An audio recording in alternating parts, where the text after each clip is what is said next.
No próximo capítulo da novela Vale Tudo, César mantém sua decisão de romper com Maria de Fátima. A relação, que já foi intensa e cheia de promessas, agora se transformou em um campo de batalha emocional. Ele se sente aliviado, mas ao mesmo tempo angustiado, pois sabe que o fim da aliança trará consequências. Pascoal, sempre otimista, tenta incentivar Raquel a participar de um concurso de culinária, acreditando que isso pode ajudá-la a se distrair e redescobrir sua paixão pela cozinha. Raquel hesita, mas a ideia de competir a anima, e ela começa a imaginar como seria vencer o prêmio. Enquanto isso, Maria de Fátima, em um momento de desespero, manda Marco Aurélio demitir César da TCA, acreditando que isso o fará sofrer. No entanto, Freitas avisa a César sobre sua demissão, deixando-o perplexo. Ele não esperava que as coisas chegassem a esse ponto, mas vê isso como uma oportunidade para recomeçar sua vida. Em meio a essa confusão, Raquel flagra Maria de Fátima ouvindo o áudio de ameaça de César, onde ele expressa sua indignação e frustração. Ela fica chocada com a intensidade das palavras e percebe que a situação é mais grave do que imaginava. Antes de continuar, clique no botão de gostei, se inscreva no canal e comente de qual cidade você assiste a novela. Heleninha, preocupada com sua imagem, pede a Bartolomeu que descubra quem enviou a sua foto para a imprensa. A revelação de que alguém está tentando manchar sua reputação a deixa em estado de alerta. Bartolomeu, após investigar, conta para Ivan quem foi o responsável pelo vazamento da foto de Heleninha. Ambos decidem não dar a informação para a artista, temendo que ela reaja de forma impulsiva. A tensão aumenta quando Celina enfrenta Odete, exigindo explicações sobre o vazamento da foto. O clima de desconfiança e traição paira no ar, enquanto cada personagem luta para proteger seus segredos e manter suas reputações intactas. Bêbada, Heleninha protagoniza um barraco monstruoso na porta do sogro. O inferno emocional de Heleninha vai atingir um novo ápice. Após mais uma briga intensa com Ivan, a artista plástica, filha da temida Odete Reutemann, mergulhará fundo no álcool e protagonizará uma cena de puro vexame na portaria do prédio onde vive Bartolomeu, pai do executivo. O que era para ser apenas mais uma tentativa desesperada de reconciliação, se tornará um espetáculo humilhante que deixará a todos em estado de choque. E culminará com o sumiço da moça pelas ruas do Rio de Janeiro. Tudo começará após a volta de Heleninha e Ivan da temporada em Roma, marcada por discussões, ciúmes e tentativas frustradas de recomeço. De volta ao Brasil, a tensão entre eles explodirá de vez. Ivan, saturado da instabilidade emocional da esposa e cansado de suas recaídas, decidirá deixar a casa da mulher e passará a noite com o pai, Bartolomeu. Celina, que tentará intervir, será impedida. A Heleninha está bêbada no quarto, justificará o executivo, já saindo de casa com o semblante fechado e o coração em conflito. Enquanto isso, trancada no quarto, Heleninha estará longe de pensar em descanso. Derramará seus lamentos em doses generosas de uísque e disparará comentários irônicos e autodepreciativos. Eu vou ficar com você, tia Celina. As duas solteironas abraçadinhas, igual a duas viúvas de novela mexicana, balbuciará, tentando disfarçar sua dor com sarcasmo.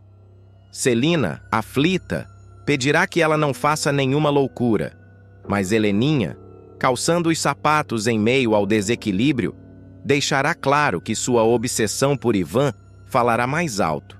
Eu não vou conseguir dormir, eu preciso falar com o Ivan antes, eu vou lá. Embriagada, com o olhar perdido e os cabelos desgrenhados, Heleninha atravessará a noite carioca rumo ao prédio do sogro. Ao chegar à portaria do edifício de Bartolomeu, o escândalo tomará forma. Ela começará a gritar em plenos pulmões, ignorando completamente o horário e a presença dos moradores. Ivan! Ivan! Desce, meu amor! Berrará, segurando um copo de uísque com tanto ímpeto que parte do líquido cairá no chão da calçada. Os porteiros tentarão conter a situação, mas ela se manterá irredutível, como uma criança birrenta em busca de atenção. Do alto do apartamento, Ivan observará tudo pela fresta da cortina. Visivelmente incomodado, cruzará os braços e se negará a descer. A Heleninha tem que aprender a respeitar alguma espécie de limite, nem que seja a portaria de um prédio, dirá ele, rígido, tentando esconder a tristeza por trás da frieza. Bartolomeu, ao seu lado, ficará perplexo com a atitude do filho. A mulher tá gritando lá embaixo. Vai deixar isso assim? Você vai ter que descer, Ivan, insistirá o jornalista. Mas Ivan será categórico. Nem que ela passe a noite inteira gritando, eu não desço. A cena escandalosa vai chamar a atenção dos curiosos, moradores, vizinhos e até dos entregadores de plantão. Heleninha, completamente fora de si, começará a interagir com os próprios porteiros, que não saberão se devem intervir ou apenas assistir. Um deles tentará brincar para amenizar. Ô, dona Heleninha, se a senhora gritar mais um pouco, o Ivan desce com segurança e tudo. Rindo sem graça e já cambaleando, a moça puxará um coro inesperado. Desce, desce, Ivan!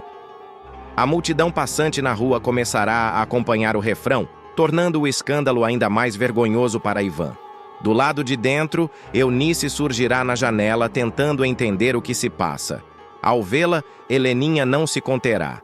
Eunice, diz para ele descer rapidinho. Fala que eu tô sóbria, fala que eu só quero conversar. O tom desesperado da voz da artista começará a comover Bartolomeu, que descerá até a portaria para tentar conter os danos. Encontrará a nora transtornada com o copo agora vazio e os olhos marejados. Eu tô fazendo tudo errado. Eu nem devia ter vindo aqui, confessará Heleninha, largando o copo no chão e se agarrando ao braço do ex-sogro. Escrevi mais de 50 mensagens pro Ivan. Ele não respondeu nenhuma. Bartolomeu, emocionado, tentará reconfortá-la e oferecerá a carona de volta. Vamos, eu levo você para casa. Você precisa descansar, dirá ele, a ajudando a entrar no carro. O que ele não esperava, no entanto, é que a noite ainda não teria fim. Ao chegar à porta da casa da moça, Bartolomeu estacionará, abrirá a porta para ela e indicará que a acompanhe até a entrada. Mas, surpresa, Heleninha sairá do carro, fingirá que vai entrar e, com um movimento rápido, virará as costas e desaparecerá pelas ruas sem que ninguém consiga detê-la. Minutos depois, Ivan ligará para Celina. Meu pai deixou a Heleninha no portão da sua casa. Deve ter uns 20 minutos. Mas ela não entrou, informará, com o semblante preocupado. Celina, imediatamente, chamará o segurança, que confirmará. Ela deu meia volta e saiu andando. A gente achou que ela fosse até a esquina, mas sumiu. O desespero tomará conta.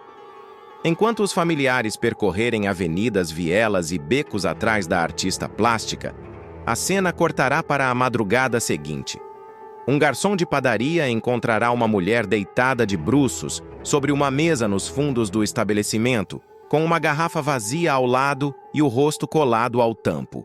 Ao tentar acordá-la, descobrirá que se trata de Heleninha, completamente desidratada, fraca, com a maquiagem borrada e sinais evidentes de intoxicação alcoólica.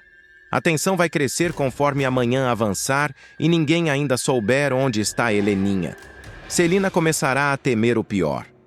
E se ela se jogou de algum lugar? E se ela bebeu além da conta? Meu Deus, eu devia ter trancado aquela porta, dirá, arrasada. Ivan, por sua vez, sentirá o peso da culpa e da ausência.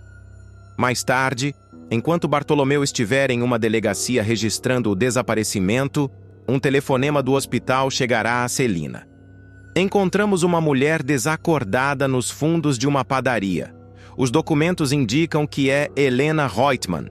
A notícia deixará todos em estado de choque, mas ainda assim, sem garantias sobre o real estado de saúde da personagem, os próximos acontecimentos serão ainda mais imprevisíveis. No hospital, o clima será de apreensão. Heleninha será encaminhada ao setor de emergência em estado de desidratação severa, com sinais de intoxicação alcoólica e confusão mental. A médica de plantão informará. Ela teve sorte. Se demorassem mais 1 hora para encontrá-la, poderia ter sido fatal. A equipe começará os procedimentos de hidratação intravenosa e uma bateria de exames será solicitada. Celina, Ivan e Bartolomeu chegarão juntos ao hospital, aflitos. O recepcionista informará que Heleninha ainda não pode receber visitas, pois está sedada. Ivan caminhará de um lado para o outro, inquieto, atormentado pelas lembranças da noite anterior. Eu devia ter descido. Devia ter falado com ela nem que fosse por 2 minutos, confessará ao pai, que responderá com serenidade. Agora não é hora de arrependimento, Ivan. É hora de estar do lado dela. Na manhã seguinte, Heleninha acordará assustada, confusa, com os olhos pesados e a boca seca. Ao ver o soro em seu braço e o monitor cardíaco ao lado, terá um momento de desespero. Onde é que eu tô? O que foi que eu fiz dessa vez? Uma enfermeira se aproximará, pedindo calma, e dirá que sua família está do lado de fora aguardando notícias. Heleninha fechará os olhos com força, tentando resgatar fragmentos da noite anterior. Lembrará dos gritos na portaria, da bebida, da recusa de Ivan, do olhar de Bartolomeu. E então, o vazio. Lágrimas escorrerão dos seus olhos. Por que eu sou assim? Por que eu não consigo me controlar? Sussurrará, sem saber se fala com a enfermeira ou consigo mesma. A enfermeira abrirá a porta do quarto e Celina se aproximará da cama com suavidade. Oi, minha linda, dirá, acariciando o cabelo da sobrinha. Heleninha virará o rosto, envergonhada. Tia, desculpa, balbuciará com a voz embargada. Não vamos falar de desculpas agora. Você está viva, e é isso que importa. A gente vai dar um jeito nisso, 1 hora de cada vez. Mas você precisa deixar que a gente te ajude. As palavras entrarão como um alívio, mas também como uma facada. Heleninha respirará fundo, como quem segura o choro, e apenas balançará a cabeça em sinal de concordância. Horas depois, Ivan entrará no quarto e os dois trocarão olhares silenciosos. Heleninha, com voz fraca, perguntará: Você veio? Ele se aproximará devagar, se sentará na beira da cama e responderá com simplicidade: Vim, porque apesar de tudo, eu ainda me importo com você. Ela fechará os olhos com mais lágrimas, ainda sem saber se aquilo significava um recomeço ou apenas um gesto de compaixão. Marco Aurélio cai do cavalo e corre atrás do perdão de Cecília. O jogo vai virar drasticamente para Marco Aurélio. Após se sentir no controle da situação ao separar Sarita de Laís, acreditando ter feito o melhor para a criança e para si mesmo, o empresário será surpreendido por uma reviravolta. Cecília acordará do coma. E acordará sabendo de tudo.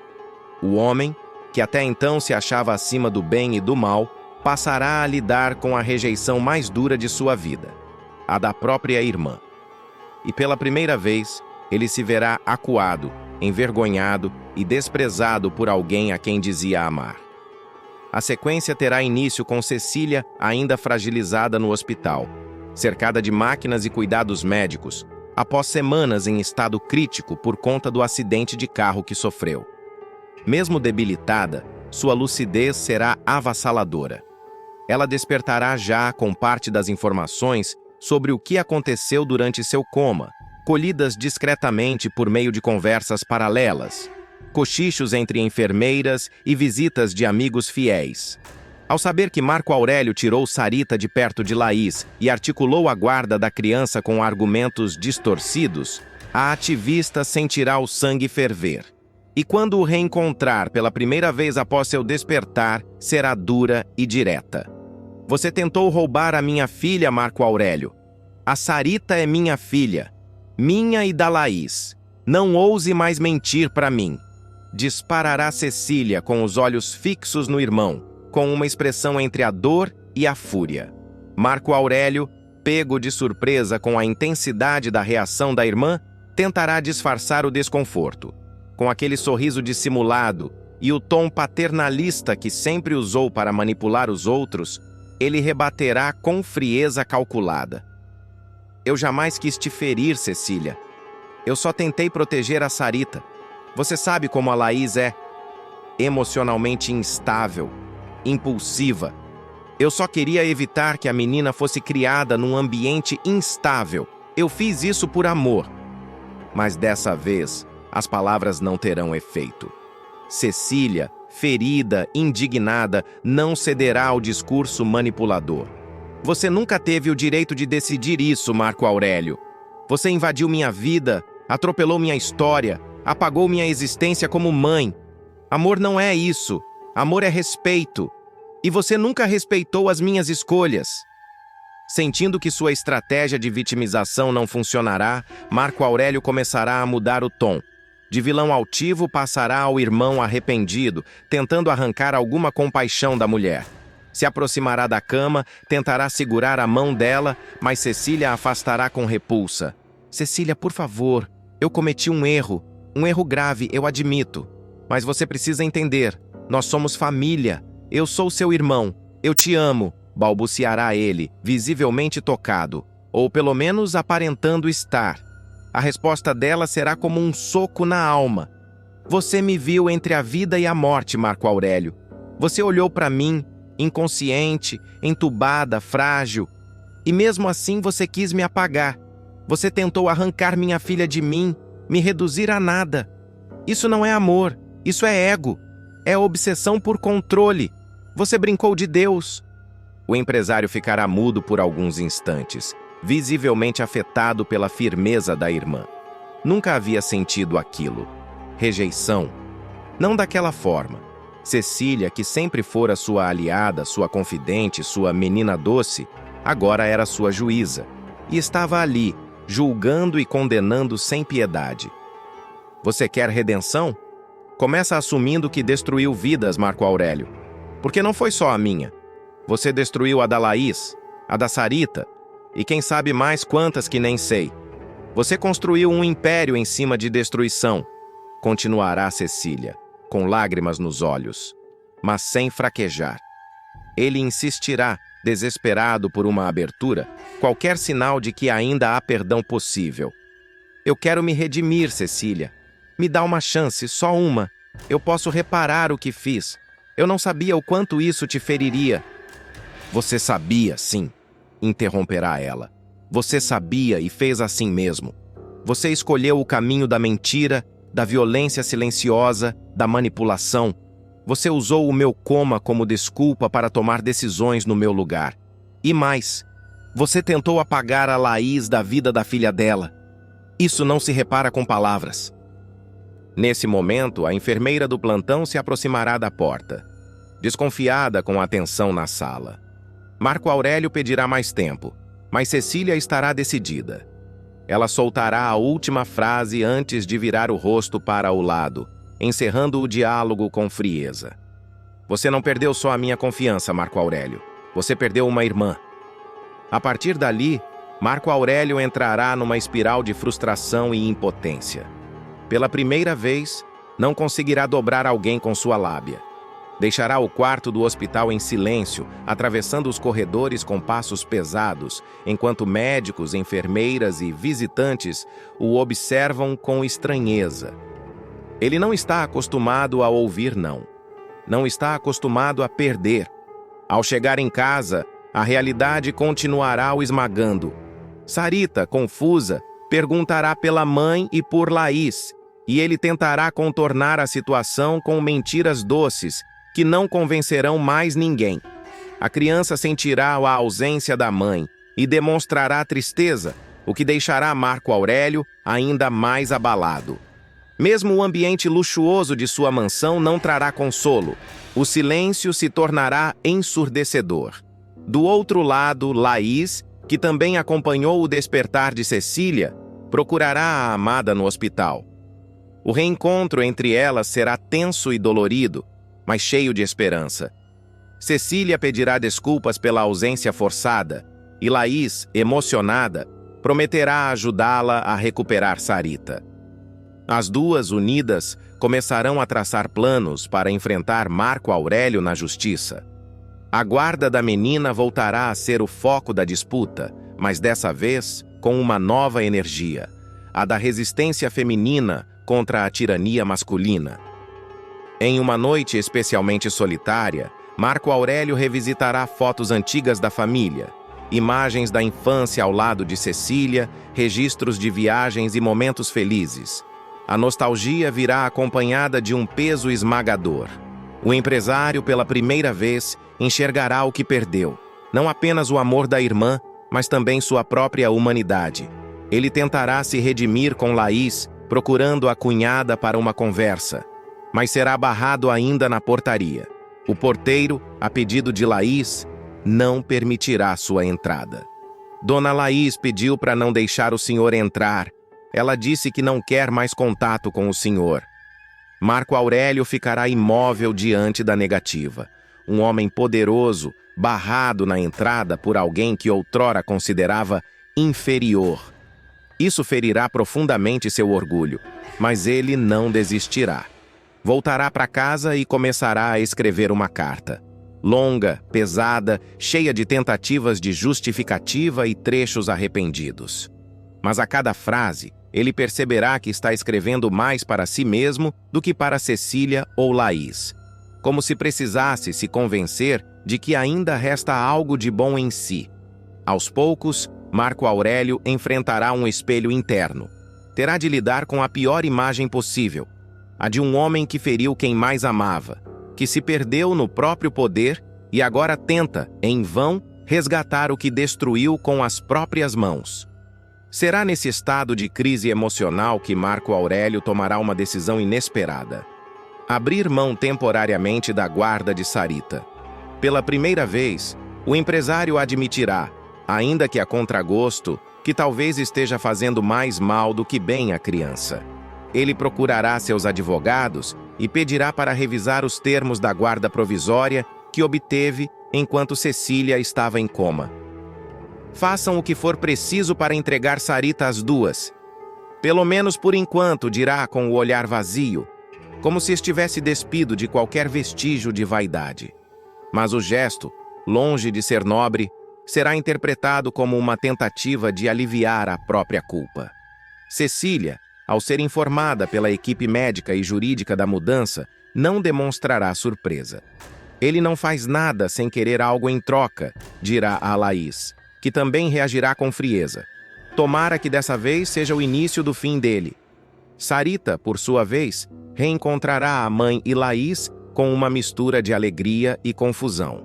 A pequena demonstrará afeto, mas também trará marcas do tempo que passou longe, sobretudo do silêncio e da ausência emocional que sentiu enquanto viveu com o tio. A cena do reencontro será tocante, com Cecília se ajoelhando para receber a filha nos braços, as duas chorando, enquanto Laís observa ao fundo, emocionada. Do outro lado da cidade, Marco Aurélio encerrará sua noite solitário, no escritório. Diante de uma taça de uísque pela metade e um porta-retrato da infância com Cecília, ele sussurrará para si mesmo: "O que foi que eu me tornei?" A pergunta ecoará na sala vazia, sem resposta. Afonso toma tudo de Odete Reutemann, e a virada de mesa será uma das mais surpreendentes da trama. O rapaz, que sempre rejeitou o estilo de vida luxuoso e frio da mãe, dará um passo inesperado ao aceitar assumir a filial da TCA em Paris. Uma jogada que parecerá, a princípio, uma rendição. No entanto, por trás desse gesto de aparente conformismo, esconder-se-á um plano meticulosamente arquitetado que culminará na derrocada completa de Odete. Durante uma reunião tensa no escritório da presidência da TCA, Afonso colocará na mesa propostas ousadas: redução da emissão de carbono, programas de apoio a comunidades carentes e uma mudança radical na política de governança corporativa. Odete, irônica, debochará das ideias do filho. Quer transformar empresa em ONG agora? Zombará. Ainda assim, diante da pressão da opinião pública e de acionistas progressistas, ela fingirá ceder. Tudo bem, Quer brincar de salvar o mundo? Então vá para Paris e mostre do que é capaz, dirá, com um olhar venenoso. Apesar da provocação, Afonso aceitará o desafio. Em silêncio, ele já estará preparando uma armadilha para tomar o controle da empresa da própria mãe.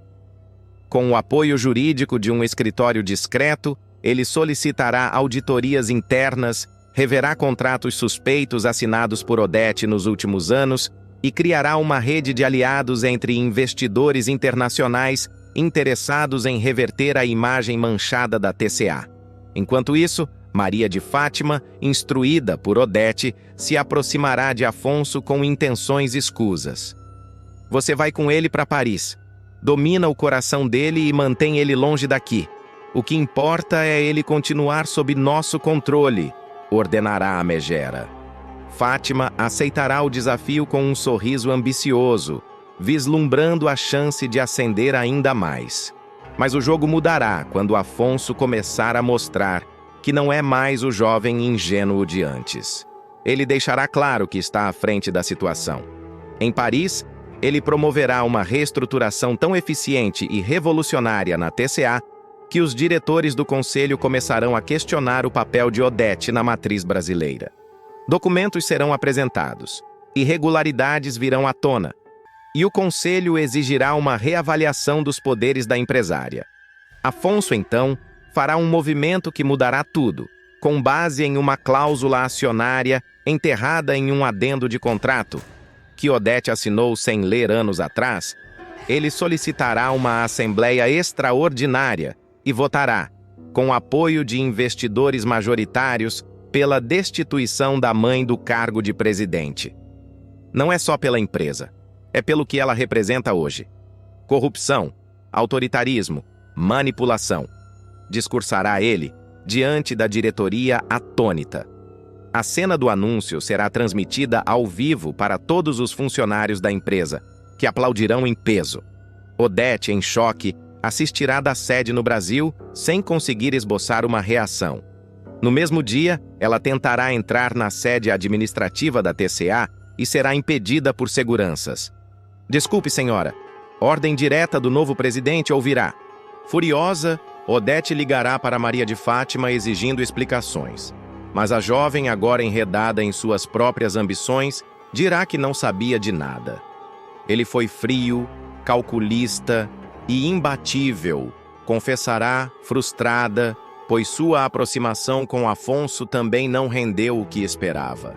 Ela tentou encantá-lo, mas percebeu que o rapaz estava sempre 2 passos à frente.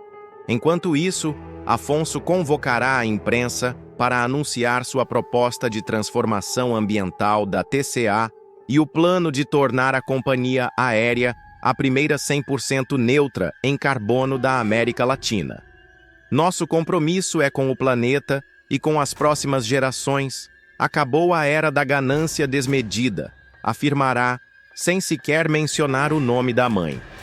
Odete, então, será surpreendida com uma notificação oficial.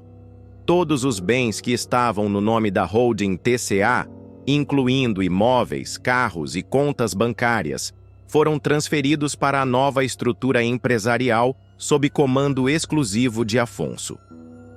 O que sobrou está no seu nome pessoal, e isso não cobre nem os impostos atrasados, dirá o advogado que entrega os papéis. Diante do espelho, Odete tocará seu colar de pérolas, ainda sem acreditar. Esse menino me destronou?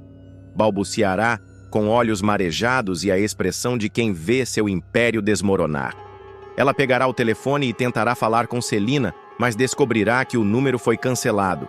Tentará com Eugênio, mas será ignorada.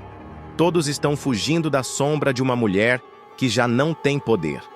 Na mesma noite, Afonso fará uma visita inesperada para a mãe. Ao chegar, será recebido por um silêncio sepulcral. Na sala de estar, encontrará Odete sentada, com uma taça de uísque na mão. Veio me humilhar pessoalmente? Perguntará, com a voz carregada de veneno. Ele se aproximará com calma, olhar firme. Não, vim encerrar um ciclo. Durante anos eu quis entender por que você era assim. Agora eu entendo que tem coisas que não se explicam, só se superam. E foi isso que eu fiz. Ele deixará uma pasta sobre a mesa com todos os registros da nova administração e os documentos que oficializam a saída definitiva dela da empresa. Adeus, Odete, e boa sorte. Encerrará antes de sair sem olhar para trás. Maria de Fátima, por sua vez, tentará negociar com Afonso. Alegará que está arrependida, que foi usada pela mãe, que agora entende o valor das causas dele. Mas o rapaz não cairá. Ele lembrará das vezes em que foi traído, humilhado e manipulado por ela. Você quis um pedaço do poder. Agora não tem nenhum convite para entrar na festa, dirá, encerrando qualquer chance de reconciliação. A imprensa começará a noticiar a queda da matriarca. Sites e jornais estamparão manchetes como Herdeiro derruba Odete Roitman e transforma império. Do boicote à sustentabilidade, nova era da TCA. Empresária poderosa termina sozinha e falida. A sociedade, antes dividida, começará a apoiar o novo líder. A presença de Afonso será requisitada em fóruns internacionais, eventos de inovação e painéis sobre sustentabilidade. Odete, acuada, buscará apoio em antigos aliados, mas encontrará portas fechadas. Nenhuma empresa deseja ser associada à imagem decadente da vilã. Ela tentará apelar para políticos, mas descobrirá que a nova postura ética da TCA conquistou o respaldo da opinião pública. Sua influência se desfará como fumaça. Enquanto isso, Afonso continuará seu trabalho, agora com reconhecimento internacional. Seu nome passará a figurar em listas de jovens líderes de impacto, e suas ideias serão replicadas em empresas de diversos setores. A queda de Odete e a ascensão dele serão contadas como um dos maiores reveses corporativos da década. E no centro dessa virada estará um filho que aprendeu, com a própria dor, a vencer uma mãe sem coração. Mas mesmo diante da vitória incontestável, Afonso não comemorará com arrogância. Em vez disso, adotará uma postura sóbria, consciente da responsabilidade que assumiu ao herdar e transformar o império da mãe. Não basta vencer a escuridão, é preciso manter a luz acesa, dirá em uma de suas entrevistas mais marcantes. A frase viralizará e será vista como símbolo da nova era da TCA. Uma empresa antes marcada por ganância e manipulação, agora guiada por ética, sustentabilidade e transparência. Nos corredores da antiga mansão Reutemann, Odete caminhará sozinha. Os móveis começarão a ser levados por ordem judicial. Os funcionários, demitidos. O telefone cortado. O som de seus saltos sobre o mármore será a única companhia. Eu dei tudo a ele, e ele tirou tudo de mim, murmurará diante de um espelho, com os olhos vazios, encarando a mulher que já foi temida por todos. E agora é apenas lembrança de uma era que chegou ao fim. Enquanto isso, Afonso, rodeado por jovens talentos e idealistas, iniciará uma série de novos projetos. Criará uma fundação voltada ao desenvolvimento social e à preservação ambiental. Fará parcerias com universidades. Investirá em pesquisas. Sua liderança deixará de ser um gesto de revanche contra a mãe para se tornar uma plataforma de transformação coletiva. E ao olhar para o horizonte de Paris, diante da nova sede da TCA reformada, com painéis solares, jardins verticais e práticas ambientais certificadas, Afonso saberá que fez a escolha certa. Ele não apenas toma tudo de Odete, ele transforma o que era dela em algo muito maior, deixando para trás o legado de opressão e erguendo um futuro no qual o poder serve, antes de tudo, para construir. E o nome Reutemann, agora, será lembrado não pelo medo, mas pela mudança. Solange atravessará um dos momentos mais difíceis desde que assumiu o posto de diretora de conteúdo na agência Tomorrow. Sua carreira, que vinha sendo construída com empenho, profissionalismo e sacrifícios, começará a ser alvo de ataques velados e depois escancarados por parte de Mário Sérgio, um colega que não aceitará de forma alguma o crescimento dela. O estopim virá em uma visita inesperada do rapaz ao apartamento que ela divide com Sardinha. O que começa como uma conversa aparentemente casual, rapidamente se transformará em um confronto tóxico, recheado de insinuações maldosas, falas machistas e provocações que farão Solange reagir de maneira firme e corajosa. Desde o início, Solange estará em clima leve. Ela comentará com Sardinha sobre o bom momento em que vive, empolgada com o novo namoro com Renato e satisfeita com a forma como as campanhas da Tomorrow têm evoluído sob sua supervisão. Ela acreditará, por instantes, que finalmente encontrou um equilíbrio entre vida pessoal e profissional. No entanto, tudo será abalado pela chegada repentina de Mário Sérgio, que entrará sem avisar, alegando que esqueceu alguns pertences no apartamento. Sardinha, desconfiado, tentará evitar um confronto direto, mas o comportamento de Mário logo se mostrará provocativo. Com um sorriso disfarçado de simpatia, ele começará a soltar insinuações. Que legal ver vocês tão animados, hein? Ainda mais agora com o namoro com o chefe, né? Tudo se encaixando perfeitamente. Solange ficará estática por um segundo. A frase, aparentemente brincalhona, carregará uma dose explícita de veneno. Ela tentará ignorar, focando em arrumar a cozinha, mas Mário Sérgio insistirá. Claro, a diretoria interina caiu no colo por acaso, né? Ou será que caiu mesmo? Porque cá entre nós, não é coincidência demais? A paciência de Solange começará a se esgotar. Com o sangue fervendo, ela responderá com frieza. Mário, você quer dizer alguma coisa de verdade? Ou vai continuar sendo covarde nas entrelinhas? Sardinha, desconfortável, tentará interromper a conversa, mas Mário Sérgio continuará. Não se faça de desentendida, Solange. Todo mundo comenta. Você chegou onde chegou porque soube se conectar com quem importa. Nesse instante, Solange perderá completamente a compostura. Com os olhos cheios de raiva, ela apontará para a porta. Você entrou aqui na minha casa sem avisar para me agredir com palavras. Faz um favor para mim? Vá embora. Agora! Sai da minha casa! Dirá, com a voz embargada, mas firme. Mário fingirá surpresa. Eu? Agredir? Poxa, Solange, sensível demais, hein? Não pode nem ouvir umas verdades? Verdade? Isso é inveja, recalque, misoginia, tudo junto, retrucará ela. Ele tentará se recompor. Tudo bem, eu só preciso pegar minhas coisas e sumo da sua vida. Após a saída dele, Solange desabará no sofá. Sardinha, atônito, se aproximará para consolá-la. Ela dirá com um nó na garganta. Eu fui agredida por um babaca, Sardinha. Por um covarde que não aguenta ver uma mulher crescendo, conquistando espaço. Não é a primeira vez.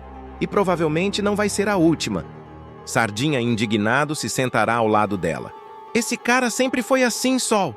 Mas hoje ele passou de todos os limites. Solange refletirá por alguns instantes, enxugando as lágrimas. Eu não quero mais ninguém morando aqui com a gente. Cansei de ser bonzinha, de acolher gente tóxica. Isso aqui tem que ser o nosso refúgio, não campo de batalha. O clima entre os dois será de cumplicidade e Sardinha concordará. No entanto, o problema não terminará ali. No dia seguinte, o ambiente da Tomorrow estará carregado. Mário Sérgio chegará no escritório fazendo piadas com colegas e soltando indiretas que deixarão Solange ainda mais desconfortável. Um dos comentários dito alto no corredor será: Ah, diretora nova! Já vira presidente da empresa. É só continuar dormindo com o dono. Essa frase, dita diante de estagiários e funcionários, causará um reboliço. Renato, ao ouvir o boato vindo de outros departamentos, chamará Solange para conversar. Ela, com a voz embargada, contará tudo. Eu tentei relevar Renato. Juro que tentei. Mas ele passou dos limites dentro da minha casa, na frente do Sardinha. Disse coisas nojentas. Me desrespeitou como mulher, como profissional, como pessoa. Renato, chocado, perguntará: Você quer que eu o afaste? Eu quero respeito e que ele pague por cada palavra que disse. Eu não aguento mais trabalhar sendo alvo de piadinhas e ataques disfarçados de opinião. Sem hesitar, Renato tomará uma decisão drástica. Eu vou demitir o Mário Sérgio hoje mesmo. E nem precisa vir aqui assinar rescisão. Ele vai receber o que tiver que receber por e-mail. Não admito esse tipo de comportamento. Não na minha empresa. Não com você. Solange ficará em silêncio por alguns segundos, tomada por uma mistura de alívio e tristeza. Ela não queria ser pivô de uma demissão, mas tampouco permitiria que o abuso seguisse impune. Enquanto isso, Mário Sérgio, do outro lado da agência, começará a sentir o clima esquisito. Funcionários que antes riam de suas piadas passarão a evitá-lo. Na sala de reunião será ignorado, até que receberá um e-mail de recursos humanos, pedindo para que ele se retire da agência até o final do dia e informe seus dados bancários para acerto da rescisão. Inconformado, ele invadirá a sala de Solange gritando: "Então é assim? Você faz o papel de vítima e me tira do jogo?" Solange não se levantará da cadeira. Com frieza responderá: "Você construiu nada, além de um castelo de vaidade e machismo." Mário ainda tentará apelar: "Isso é perseguição. Você armou para mim. Eu vou processar essa empresa." Mas a porta se abrirá e Renato entrará na sala. "Processa. A gente te espera com todas as gravações de segurança e testemunhas. Você está dispensado, Mário Sérgio. Pode sair." O silêncio que se seguirá será ensurdecedor. Ele sairá furioso, batendo a porta. Solange respirará fundo. Sardinha a encontrará minutos depois e a abraçará sem dizer nada. A agência entrará em polvorosa. Boatos circularão pelos corredores e a atitude firme de Renato será amplamente comentada, tanto positiva quanto negativamente. Alguns funcionários mais antigos se lembrarão de outras ocasiões em que Mário foi grosseiro com mulheres, mas que ninguém teve coragem de denunciar. A saída dele abrirá um precedente. Solange, por sua vez, se tornará um símbolo de força e resistência feminina dentro da empresa. Ela saberá que ainda terá muitos desafios pela frente, inclusive profissionais e emocionais, mas a certeza de que não ficará calada diante de abusos a tornará ainda mais determinada. A saída de Mário Sérgio da Tomorrow marcará não apenas um ponto de virada na trajetória de Solange, mas também servirá como alerta para todos aqueles que ainda acham que assédio e machismo podem passar impunes nos bastidores do poder. Ela, mesmo abalada emocionalmente, mostrará resiliência ao voltar à sua rotina com a cabeça erguida, ganhando o respeito de muitos colegas e o carinho de outros que antes se mantinham em silêncio. Renato, por sua vez, ficará ainda mais encantado com a força da namorada, apoiando-a em cada passo e se comprometendo a transformar o ambiente da agência em um lugar mais seguro e justo para todos. A relação dos dois se fortalecerá com o episódio, mas Solange seguirá atenta, ciente de que mesmo quando se vence uma batalha, outras virão. Enquanto isso, Mário Sérgio deixará a empresa humilhado, mas jurando vingança. Ele prometerá que a última palavra ainda não foi dita, e que Solange, Renato e todos os que se voltaram contra ele pagarão caro. Longe da Tomorrow, ele começará a procurar aliados no mercado para tentar destruir a reputação de quem o derrubou. Mas Solange estará pronta, porque depois de enfrentar o machismo, o preconceito e o julgamento dentro da própria casa e do próprio trabalho, ela aprenderá que nunca mais aceitará menos do que o respeito que merece, e que para mulheres como ela, cada ataque só serve para torná-las ainda mais fortes.